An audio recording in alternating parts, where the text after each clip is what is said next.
আরে তুমি কে? এসব কি করছো? চোর চোর কামিনী, চোর এসেছে! চোর চোর! কি কি কে কে চোর? চলো পাতলু, আমরা দেখে আসি চোর কোথায় আছে। হ্যাঁ হ্যাঁ চলো। গার্ডস, তোমরা ওঠো।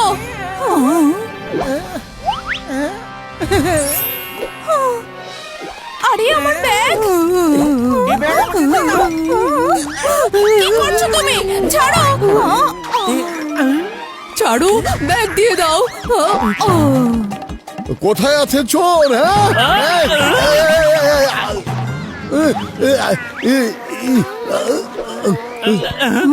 চোর কোথাকার?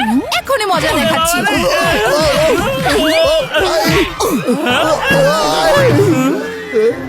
মনে হয় এখানে চোরদের পুরো গ্যাং এসেছে। আরে না না, আমাদের কোনো গ্যাং ট্যাং পার্টি কিচ্ছু নেই। আমরা ডিটেকটিভ মোটু পাতলু। হ্যাঁ। কি ডিটেকটিভ? ও সরি সরি, কিন্তু আপনাদের দেখে ডিটেকটিভ মনে হয় না। এখনই মনে হবে, 1 মিনিট।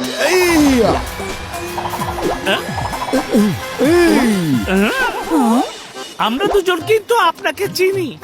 আপনি হলেন রানী রাজেশ্বরী, আর আপনার সাথে আছে আপনার সেক্রেটারি কামিনী। আমরা খবরের কাগজে দেখেছিলাম যে আপনি এই ট্রেনে ভ্রমণ করতে যাচ্ছেন। মোটু পাতলু দ্য ডিটেকটিভস আপনার সেবায় হাজির হয়ে গিয়েছে। আপনি চিন্তা করবেন না, চোরকে তো আমরা ধরেই ফেলবো। আপনি শুধু চোর আর চুরির ঘটনা সম্পর্কে আমাদের কাছে বলুন। চোর আমার ব্রিফকেস নিয়ে গেছে।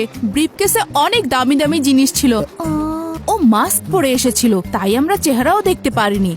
আর হ্যাঁ, চোরের মনে হয় ঠান্ডা লেগেছে। ও চুরি করার সময় হাঁচি দিচ্ছিল। ওকে ধরে নিয়ে আসুন জলদি। হ্যাঁ জি, জি, অবশ্যই অবশ্যই রানী রানী সাহেবা। সাহেবা। হ্যাঁ না, এই কেসটা পুলিশের দেখার বিষয়। আমরা কিছুতেই এরকম সাধারণ গোয়েন্দাদের ওপর ভরসা করতে পারি না। রানী সাহেবা, পরের স্টেশনে সবার উপর তল্লাশি চালাতে হবে। চোর ধরা পড়েই যাবে।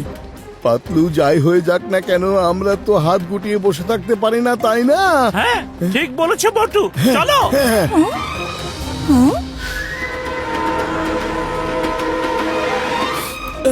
রানী রাজেশ্বরীর ফোন এসেছিল।